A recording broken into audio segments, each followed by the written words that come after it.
Well, every time I turn on the television or open up a newspaper, somebody's talking about recession. Are we headed for a recession? When will the recession hit? How bad will it be? And I get calls from people, friends, shareholders, reporters, all asking the same question. Warren, are you worried about a recession? And my answer is always the same. No, I'm not worried. Not even a little bit. Now, that doesn't mean I think recessions are fun. They're not. People lose jobs. Companies go bankrupt. Stock prices fall. There's real pain involved. But as an investor, as someone who's been doing this for more than 70 years, I've learned something important. Recessions are not the enemy. They're actually opportunities.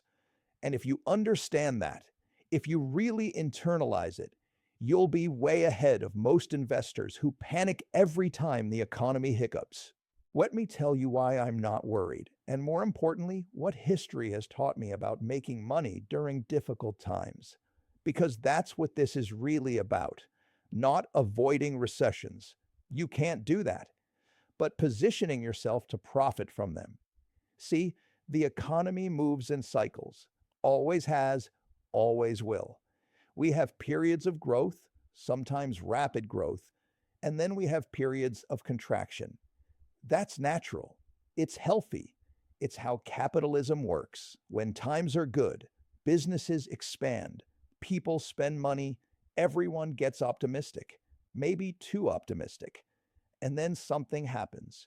Credit tightens, demand softens, reality sets in.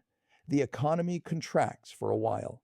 Excesses get wrung out, and then growth resumes. This has happened over and over and over again throughout American history. We've had recessions in every decade, going back as far as you want to look. Some were mild, some were severe. The Great Depression was catastrophic.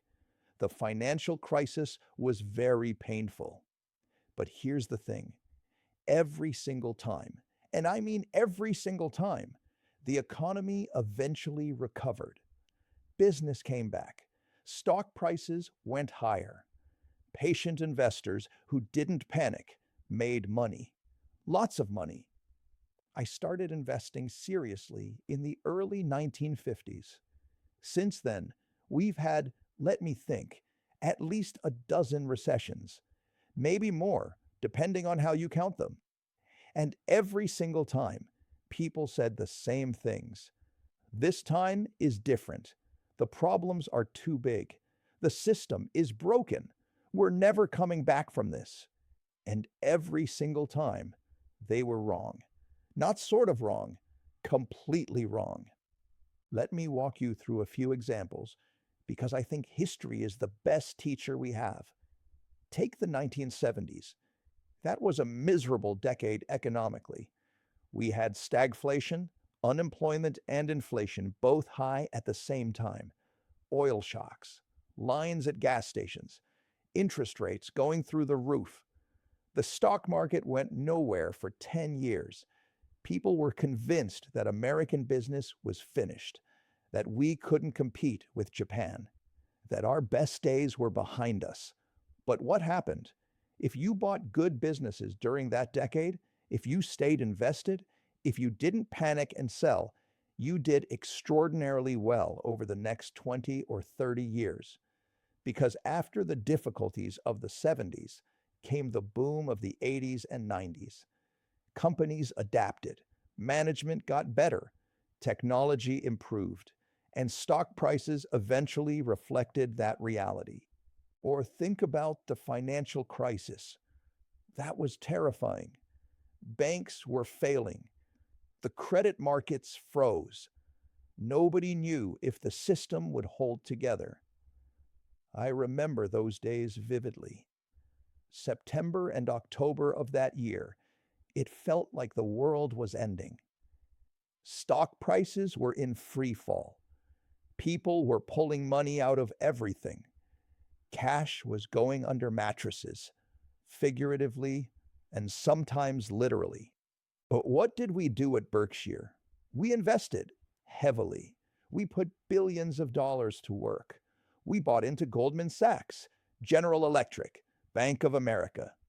We made deals that gave us preferred stock with nice dividends and warrants to buy common stock. People thought we were crazy. They said, "Warren, the financial system is collapsing. Why are you catching falling knives?" And I told them then what I'm telling you now. When others are fearful, that's when you should be greedy. Those investments we made during the crisis, they worked out extremely well. Not because we're geniuses, but because we understood something simple. America wasn't going away. American business wasn't going away. There would be bumps, maybe big bumps, but over time, capitalism works. Businesses adapt. The strong survive and thrive. Now, let me be clear about something. I'm not saying recessions don't matter. They do. If you're running a business, you need to be prepared. You need to have a strong balance sheet, low debt, plenty of liquidity. You need to be able to weather a storm.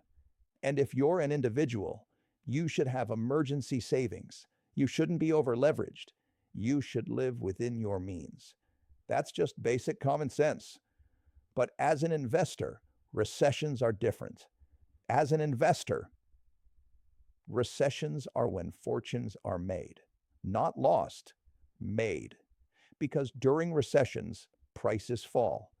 Good businesses, wonderful businesses with strong competitive positions and solid management, they get marked down.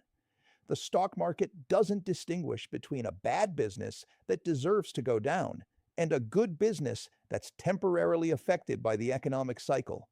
Everything falls together, and that's when you want to be buying. That's when you want to have cash available. That's when you want to be greedy while others are fearful. Let me give you a concrete example. Coca-Cola. I bought my first shares back in the late 80s. The stock had already gone up quite a bit. People said I was late to the party, but I looked at the business and I saw something wonderful. A global brand, incredible distribution, high returns on capital, relatively little debt, a moat a mile wide. Then in the early 2000s, there was a recession. Not a terrible one, but enough to spook people. Coca-Cola's stock price fell, not because the business was broken, but because people were worried about the economy.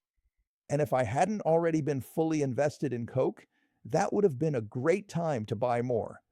Why? Because people were still drinking Coca-Cola. They were still buying it in stores and restaurants. The business model hadn't changed. But the price had come down. That's what recessions do. They give you the opportunity to buy wonderful businesses at fair prices or even cheap prices.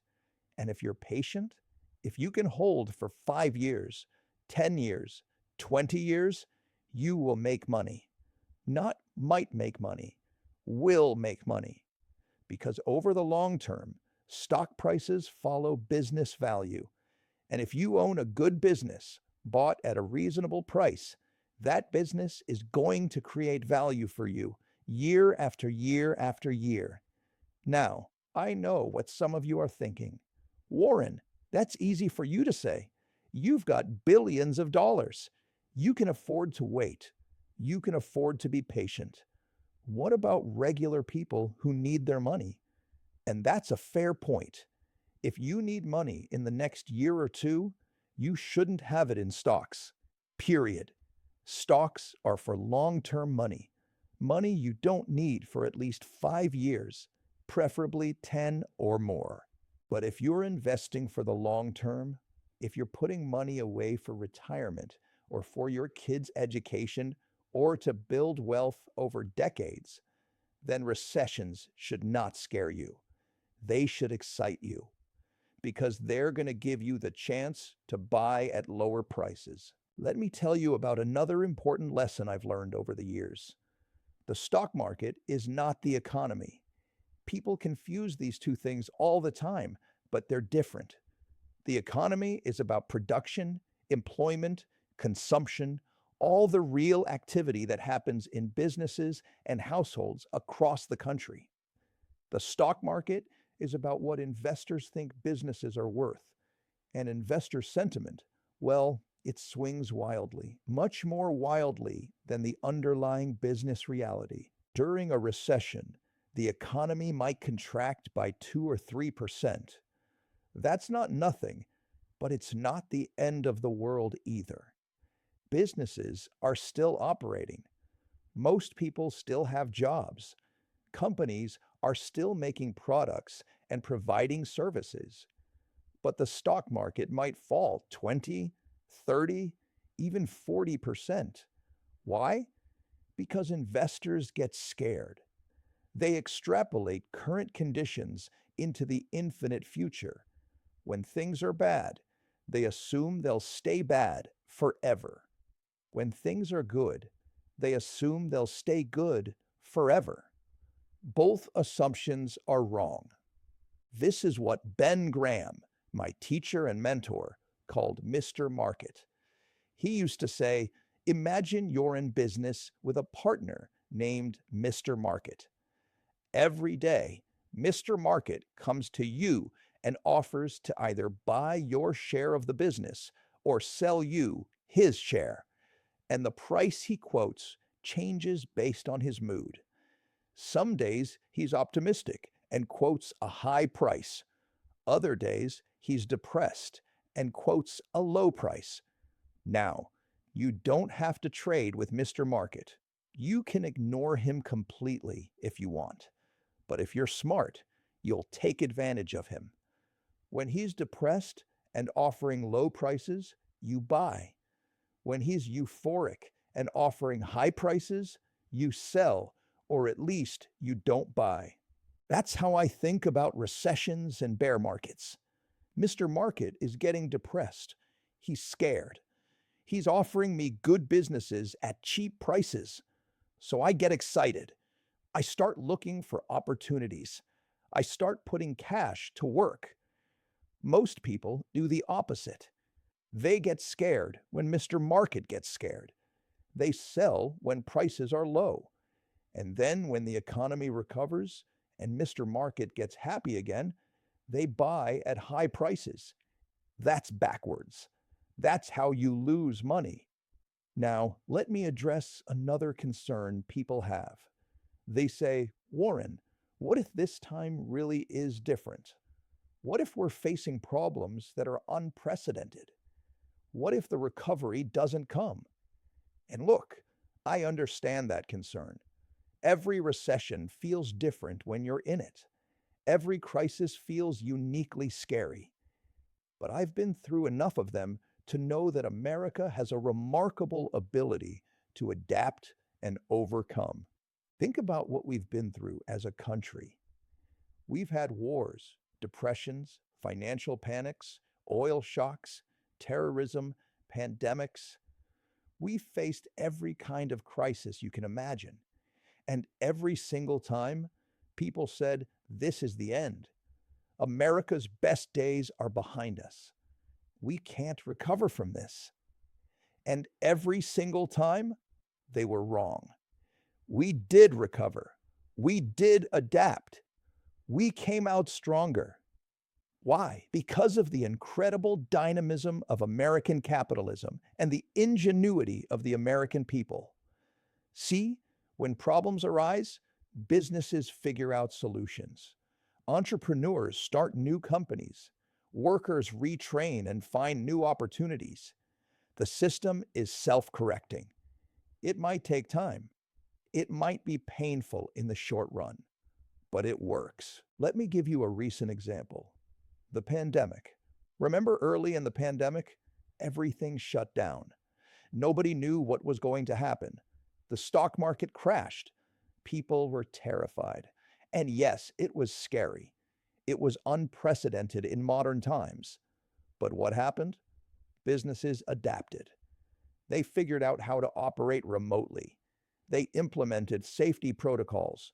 They changed their business models. Some companies thrived. Others struggled but survived. And within a year, the stock market had not only recovered but hit new highs. Now, did we know that would happen in March or April of that year when everything was falling apart? No, nobody knew. But if you understood history, if you understood that America adapts and businesses adapt, you could have confidence that we'd get through it. And if you had the courage to invest when prices were down, you made a lot of money. That's the pattern. Crisis, panic, recovery, new highs, over and over again. The specifics change. The causes are different each time, but the pattern is the same. And that's what gives me confidence that the next recession, whenever it comes, will follow the same pattern. There will be pain, there will be uncertainty, prices will fall, and then, given time, recovery will come. Businesses will adapt, the economy will grow, and patient investors will profit. Now, let me talk about what you should actually do during a recession. First, don't panic. I know that sounds simple, but it's the most important thing. When you see your portfolio value dropping, when you hear scary headlines every day, your instinct is to do something, to sell, to go to cash, to protect what you have left. But that instinct is usually wrong. If you own good businesses, businesses with strong competitive positions and solid balance sheets, the right move is usually to hold, or even better, to buy more if you have cash available. Second, focus on the businesses you own, not the stock prices. Ask yourself, has the fundamental value of this business changed? Is it still a good company? Does it still have a competitive advantage? Is management still doing smart things? If the answers are yes, then a falling stock price is just noise. It's Mr. Market being moody. Ignore him. Third, if you have cash and you've been waiting for opportunities, start looking. Not rushing, but looking. Make a list of wonderful businesses you'd love to own. Figure out what they're worth. And when prices fall to attractive levels, start buying. Not all at once necessarily. You can spread it out, but don't let fear keep you on the sidelines. Fourth, think long term. I can't stress this enough. If you're going to need your money in a year or two, you shouldn't be in stocks at all, recession or no recession. But if you're investing for 10 years, 20 years, 30 years, then short-term volatility just doesn't matter. What matters is owning good businesses and letting compound interest work its magic. Let me tell you about compound interest for a minute, because it's the most powerful force in investing. Albert Einstein supposedly called it the eighth wonder of the world. I don't know if he actually said that, but he should have. Here's how it works. Let's say you invest $10,000 in a business that earns 10% a year. After 1 year, you have 11,000. After 10 years, you have about 26,000. After 20 years, you have 67,000. After 30 years, you have over 170,000. From 10,000 to 170,000 without adding a single additional dollar. That's compound interest. But here's the key. Compound interest needs time to work, and it needs you to stay invested. If you panic during a recession and sell, you interrupt the compounding. You lock in losses. You miss the recovery, and you end up with much less money than if you just stayed put. I've seen this happen to so many people over the years. They invest in good businesses. Prices go up for a while, and they feel smart. Then a recession hits. Prices fall. They get scared and sell at a loss. Then they sit on the sidelines while prices recover, and they end up making very little money or even losing money on what should have been great investments. Don't be that person. Be the person who stays calm, who stays invested, who maybe even buys more when prices are down. Be the person who understands that volatility is the price you pay for long-term returns. Now, let me share something that might surprise you. Some of my best investments, the ones that have made the most money for Berkshire Hathaway, were made during or right after recessions, not in spite of recessions, but because of them.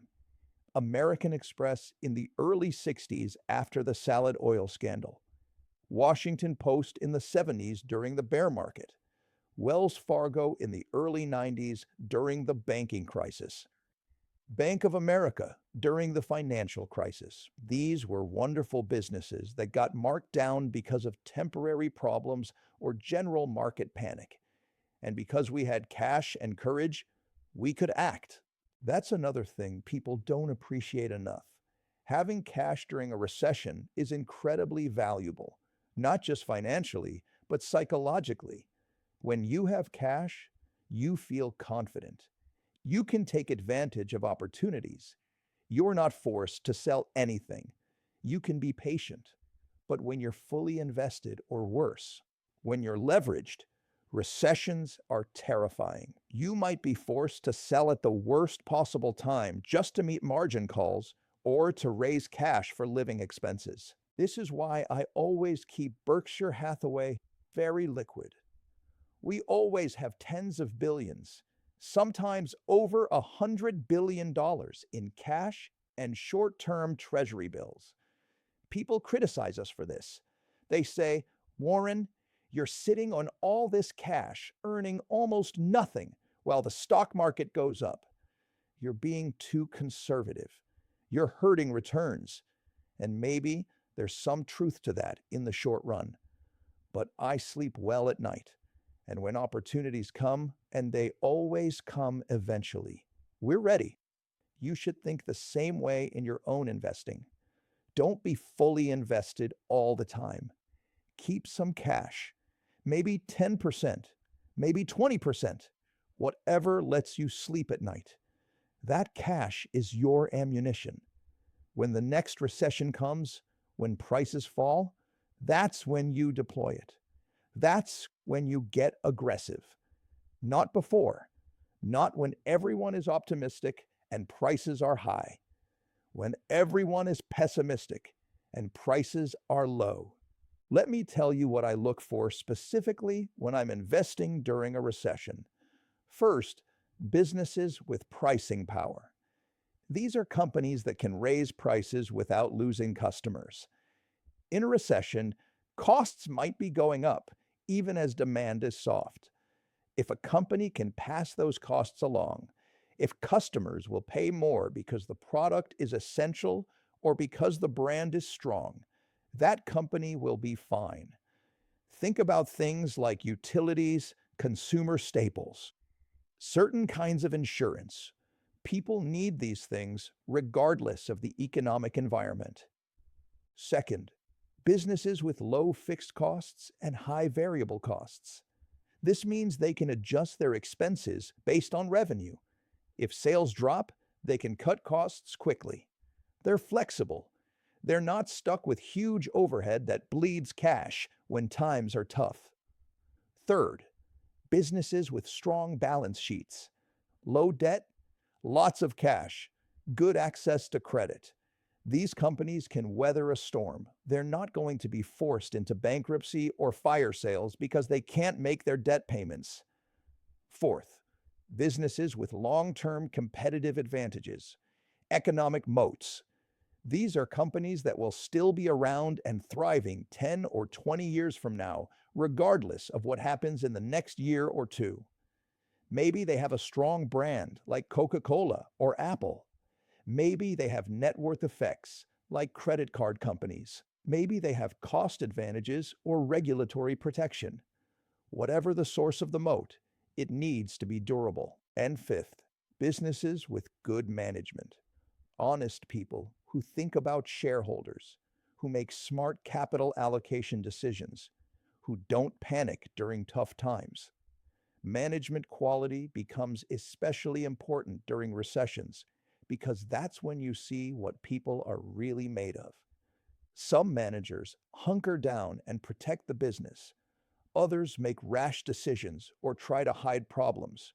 You want the former, not the latter. If you can find businesses with all five of these characteristics, and you can buy them at reasonable prices during a recession, you're going to do very well over time.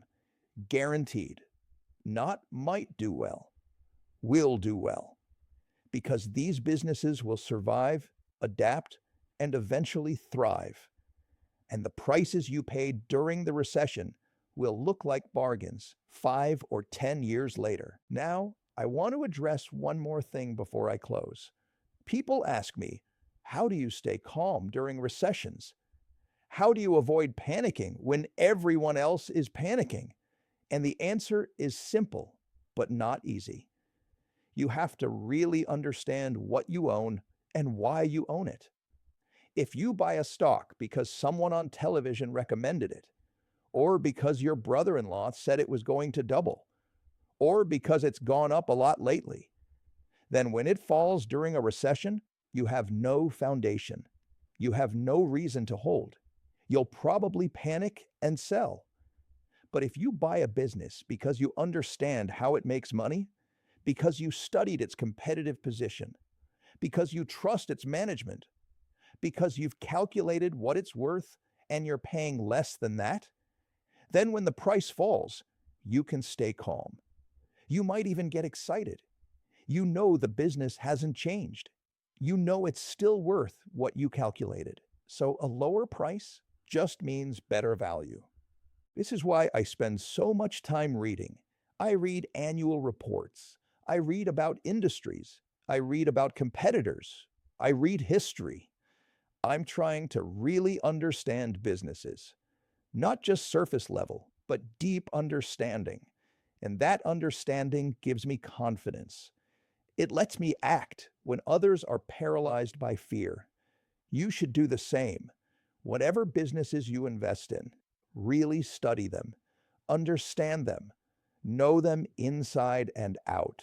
Then when a recession comes and prices fall, you'll have the confidence to hold or even buy more. Let me close with this thought. Recessions are not the problem. They're just part of the cycle. The real problem is how people react to them. If you panic, if you sell at low prices, if you let fear control your decisions, then yes, recessions will hurt you. But if you stay calm, if you understand that downturns are temporary and recoveries are inevitable, if you have cash ready to deploy and the courage to act when others won't, then recessions become opportunities. They become the times when you make your best investments. I've lived through more recessions than most people, and I can tell you with complete confidence, America will get through the next one, just like we've gotten through all the others. Businesses will adapt. The economy will recover. Stock prices will eventually reflect that reality. And patient investors who stay the course will be rewarded. So no, I'm not worried about a recession. I'm actually looking forward to it in a strange way, because I know it will create opportunities. It will separate the strong from the weak. It will reward discipline and patience. And it will remind people of the timeless principles that have always worked in investing. Buy good businesses at fair prices. Hold them for the long term. Don't panic when prices fall. Stay focused on value, not price, and let compound interest work its magic. That's what I've done for 70 years. That's what I'll keep doing. And if you follow those same principles, you'll do just fine too, recession or no recession. The stock market is a device for transferring money from the impatient to the patient. And recessions are when that transfer happens most dramatically. Be patient, stay calm, think long term, and you'll look back on the next recession, not as a disaster, but as one of the best opportunities you ever had. Thanks for listening. Now, if you'll excuse me, I've got some reading to do, and maybe a cherry Coke to drink.